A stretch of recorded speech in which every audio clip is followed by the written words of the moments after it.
Good morning and welcome to the Future of XYZ. Today, I couldn't be happier to have mayoral candidate for New York City, Art Chang, with us.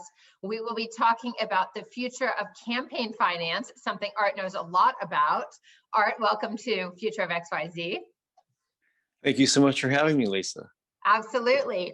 So Art has a super interesting background as a classic, in my opinion, American story. Born in Atlanta to Korean immigrant parents, grew up in Akron, Ohio, came east and went to the Ivy League school Yale for his undergrad degree, ended up in New York City in 1985, got an MBA at NYU's Stern School of Business, and subsequently has spent a lot of time in the public sector, I think over 30 years, including as the first Asian on the campaign finance board for the city of New York City, as well as being in the private sector simultaneously in mostly finance and technology companies and roles, and also more recently, the co-creator of New York City Votes, which is a tech company trying to give local election access to voters. So Art, you know a lot about elections, which is not to say the same thing as voting or campaign finance, but I'm going to talk to you about it because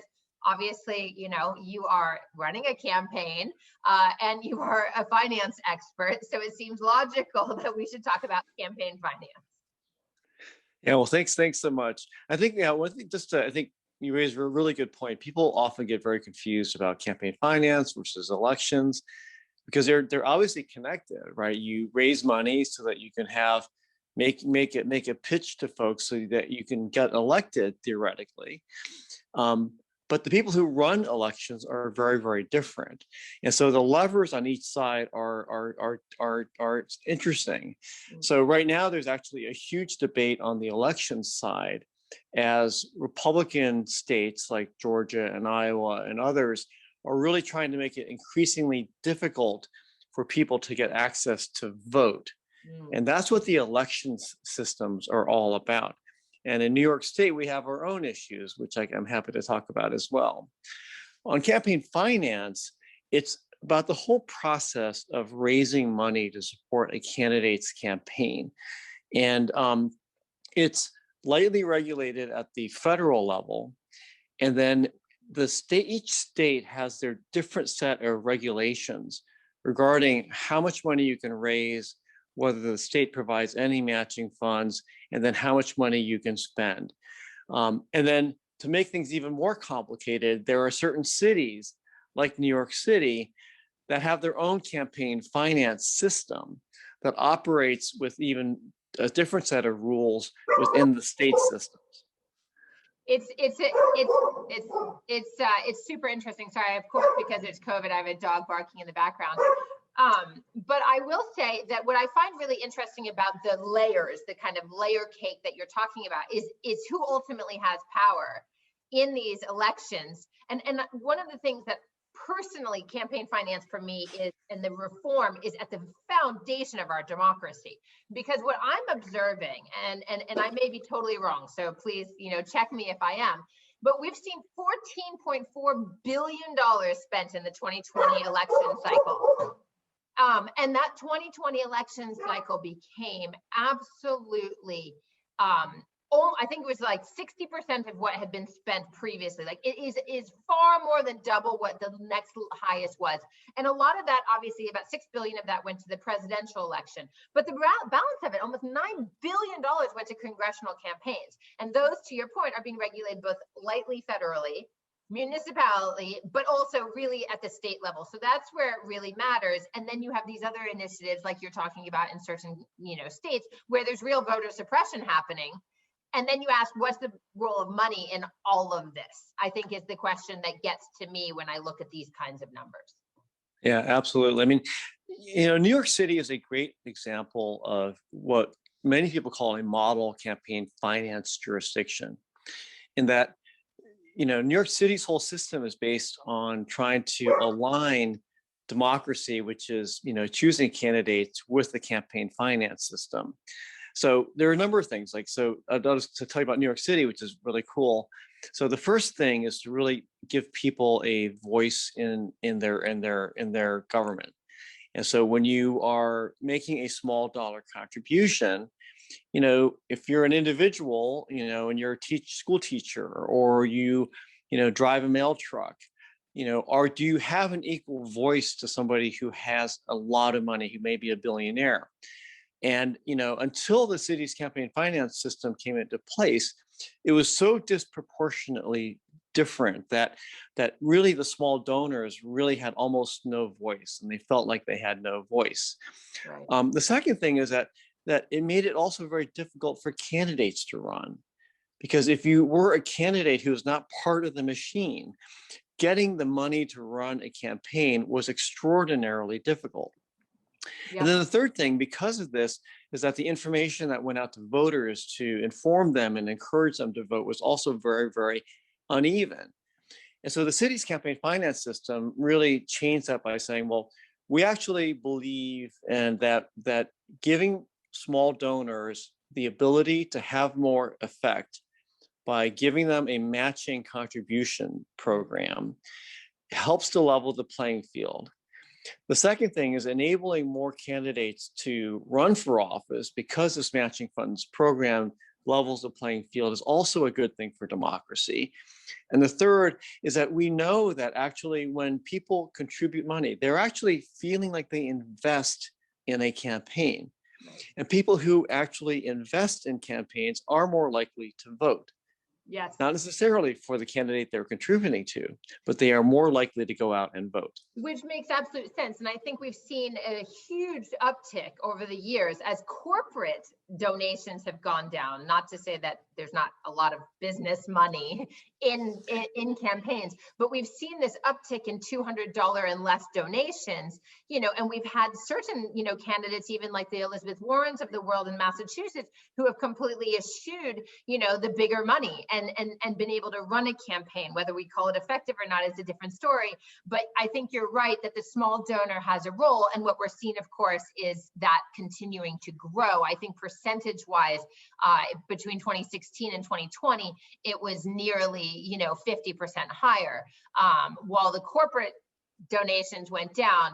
And I'm going to pause there to let you speak to it. But of course, then we get into where the corporate money is in fact moving to, and the fact that it's not disappearing. Yeah, it's a great point, because the problem with corporate money is obviously the size of the corporations and their ability to dole out lots and lots of money. And there have been lots of restrictions. Like in New York City, for example, candidates are not allowed to accept money from corporations, LLCs, PCs, partnerships, to try to eliminate the influence of that kind of large spending money.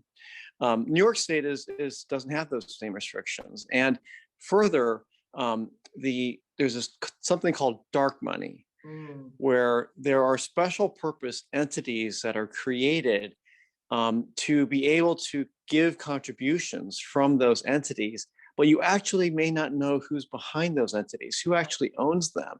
Right. So and then you have the PACs and the super PACs who kind of have the same effect. You don't really know necessarily who is behind those. It takes a lot of digging to actually get at that.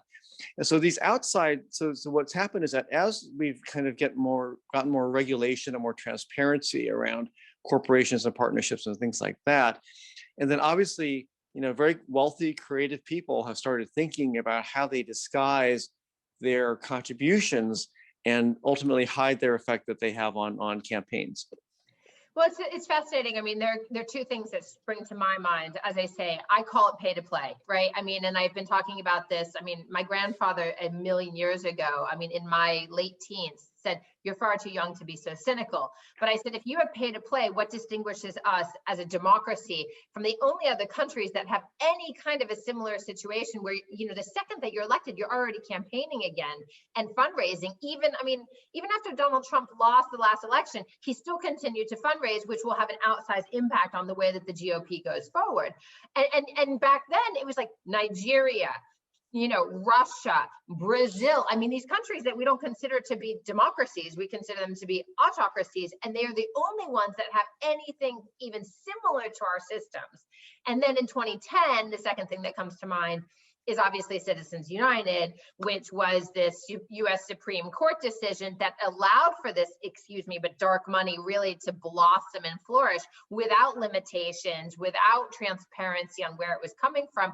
And therefore, we don't know where the special interests lie, it seems to me. Is that fair? And what are like kind of the impact, both maybe if there's any positive, I don't see it, but please inform me and our listeners, or negative of these various aspects of campaign finance? Well, you raise a great point about the disproportionate size of contributions here, because in just looking at the money alone, and I'll just focus on New York State, it looks more like an oligarchy than it does a democracy. In the last election cycle, the top 100 donors contributed more than 137,000 contributors. And so you look at that and you go, well, there's something that's seriously out of balance here. The fact that there is no the ability to look through an LLC is called a look-through law. And there has been no look-through law passed in New York State. So there's a new campaign finance law in New York State, which is due to go to effect in 2022, that is going to undo a lot of that work, and make it much more level, but it's still unbalanced. Mm-hmm. And so we'll see what happens with that. I'm really looking forward to it. I think it's a great step. It's a step in the right direction.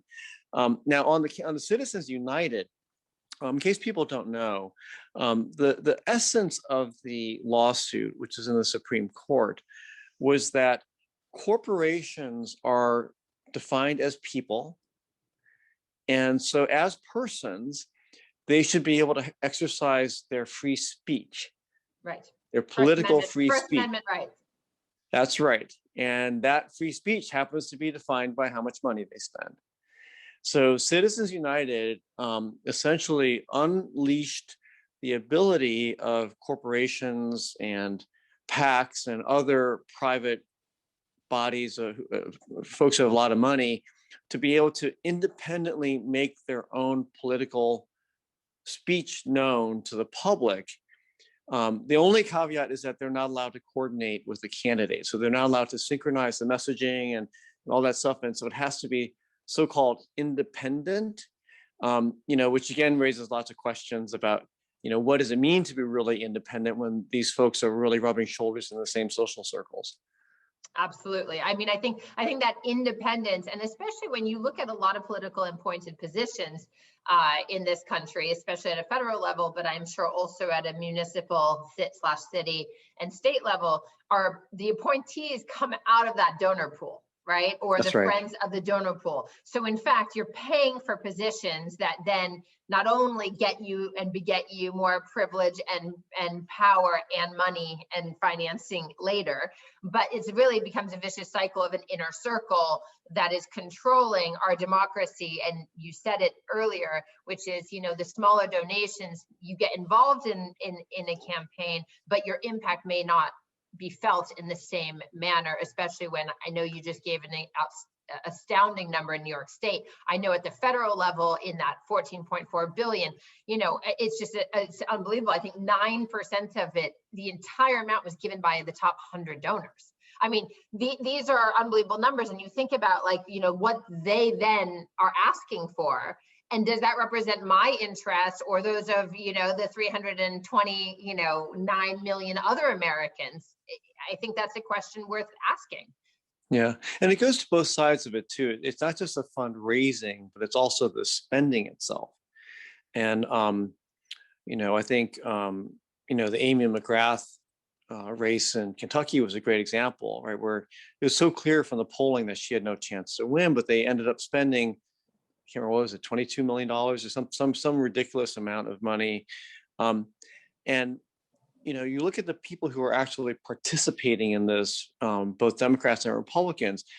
When you're spending that much money, the only outlet for that kind of money is really traditional advertising. It's television, it's print, it's billboards, and things that fewer and fewer of us actually look at.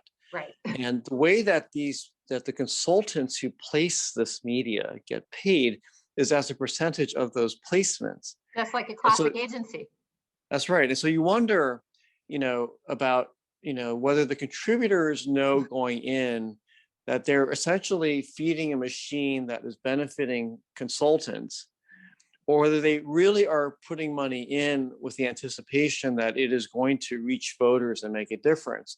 So right now it feels a little bit like a Cold War, right, where each side has to raise as much money as possible, line up their arms to ensure mutual destruction, right, if it crosses the line.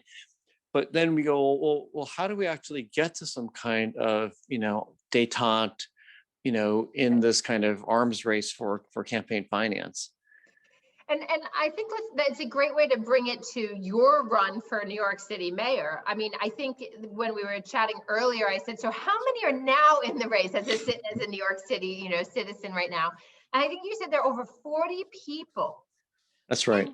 And yet, very few of you have actually hit the fundraising hurdles set by the city in order to continue. Can you spend a couple minutes just talking about how campaign finance specifically plays into the New York City election and what the what the impact of that is? Yeah, absolutely. So let me explain why we have so many people running, first of all, which I think is very instructive. The Campaign Finance Board has made it quite easy to file to run. I think some candidates may discover to their dismay as they go along that it's not quite so easy to meet all the audit requirements of the board, who's really working super hard to ensure a fair and clean election based on campaign finance rules. The other thing is that there is no clear dominant favorite this time. Right. So we know that there are some kind of well-known folks who have run for office, citywide office before, who are competing. But the general consensus is that there is no clear favorite. Even with Andrew Yang coming into the race late, there's still no real clear favorite. Yeah. And then I think the final thing is that the city's matching funds, are very attractive for a lot of folks. So we have this 8-to-1 match, and the city provides an 8-to-1 match if you hit their qualifying thresholds, which are two parts. Number one is you need to raise over $250,000 from qualified contributors. Qualified, yes. And the second is that you need to raise that money from over 1,000 qualified contributors. So what that means for most of us who are running is that it means that you need to actually raise money from probably 3,000 to 5,000 people or more, and depending upon what the average size of the contribution is. And then you also need to actually raise hundreds of thousands of dollars in order to have those $250,000 become qualified.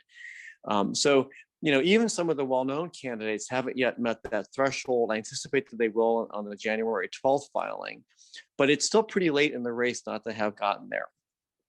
And then there are some other complicating factors. I mean, this is a very, very unique time in history, right? The vast amounts of money spent, right, on the presidential election, the ferocity of that election, and people's fear of the other party winning just really just kind of generated all of this arms race into this election. And people came out of that tired. Yes. And then we had January 6th, right? And then we had some other things, and people are just feeling spent. They have spent way too much money.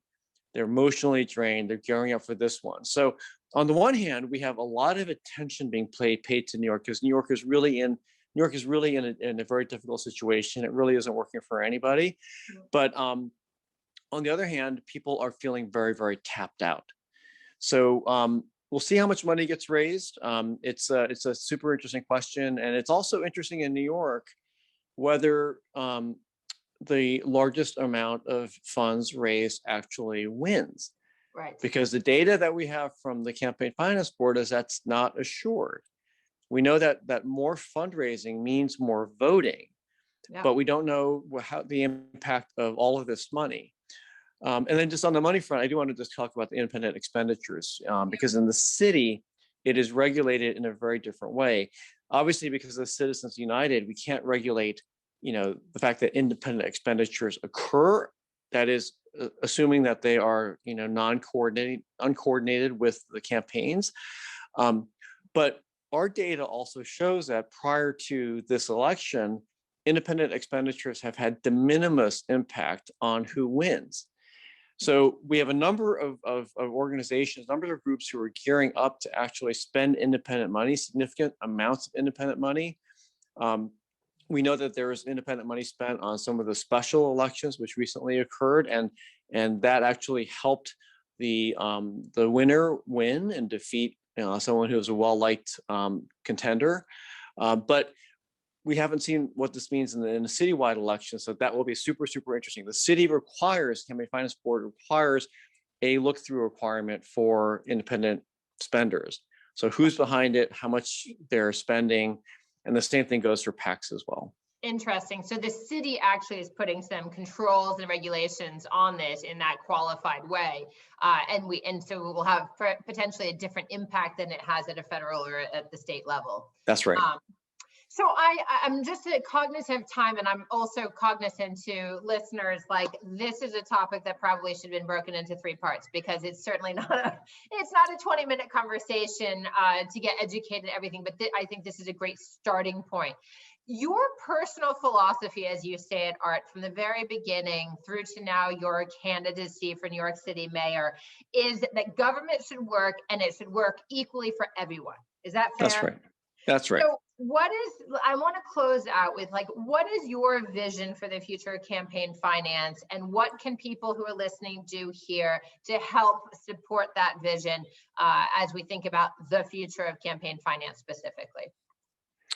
Well, the future in New York State is clearly what's going to happen in 22 for New York State. But as you know, it's been very interesting going from the side of being on the board itself as the regulator to being on the candidate side. And although we made huge improvements this whole process with NYC votes, a lot remains to be done. And one of the things that it tells us is that the city can be much more effective, it can be much more efficient through an intelligent and smart use of technology across the board. There are lots of impediments and inefficiencies that are created when you have to insert manual processes into things. So just look at the COVID vaccine distribution as a great test case for that. Yeah. Something that technology and data that's available to the city should have been able to solve. And there are many, many things like that at the campaign finance level that should make it easier for candidates to be able to run successful campaigns with much less friction. Mm-hmm.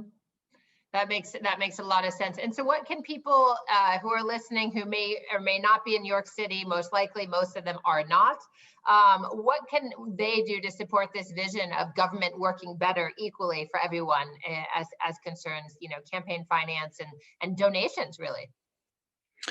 Well, I think being an advocate for campaign finance reform at the municipal or the state level is certainly in everybody's interest. There have been cities around the country who have been making the move and actually have implemented campaign finance systems, much like New York City's, in fact, based on New York City's. The city's campaign finance board has actually served as a consultant to other cities around the country and around the world, in fact, about how you can implement a fairer, more balanced campaign finance system. So I would encourage everyone to do that and look at that. And nyccfb.info has some great information there. There's also a huge amount of work happening on the voting side. And one of the groups that I really admire a lot is the OSET Institute, OSET-institute.org. They are a nonprofit technology group that is really focusing on trying to bring the United States election technology up to par so that we can run safe, consistent, efficient, reliable, secure elections. So I really think that you should look at them. And if anybody's interested, I would welcome coming to my site, and which is at chang.nyc. I have open office hours via Zoom that anyone can sign up for on my site. And I've had people from all over the country show up from all ages. And it's been fantastic and fascinating to hear. I had someone the other week from Russia who showed up because she was fascinated about my campaign and how a campaign in the US works and comparing it to what's happening in Russia. It's amazing. All right, and I'll make sure that all those links are included when we post. And it's been a pleasure speaking with you again. 20 minutes doesn't do this justice at all, but good luck in your bid for New York City Mayor. Thank you for all you've done to help reform campaign finance. And I say cheers to the future of campaign finance reform. Thank you so much, Lisa. It's been a pleasure. Absolutely. And everyone, please subscribe wherever you get your podcast and follow Future of XYZ on Instagram or LinkedIn. Thanks, and see you next week.